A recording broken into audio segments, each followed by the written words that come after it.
প্রায়ই বলতে শোনা যায় আমার লাইফ পার্টনার প্রত্যেকের থেকে আলাদা। এই বিষয়ে আপনি কি বলবেন? আপনার লাইফ পার্টনার কতটা আলাদা? এই বিষয়ে আমি বড্ড লাকি। আপনি ঠিক প্রশ্নই করেছেন। মানে অ্যাকচুয়ালি ধরুন আমার লাইফ পার্টনার যখন আমাকে মারে তখন এইভাবে চাপা দিয়ে এদিকে ওয়ালের সাথে আমার মুখটাকে সেটিয়ে দেয়।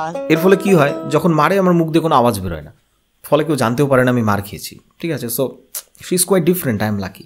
বাহ, গুড। তো আজকে যে এখানে এসছেন এই বিষয়ে কিছু বলবে না? না, কেন বলবে? ঘর মোছা, কাপড় ধোয়া, বাসন মাজা, রান্না করা সব করে এসছি, বলার কোনো স্কোপ নেই। পরেও যদি কিছু বলে? যদি বলে আজকেও মায়ের খাবো।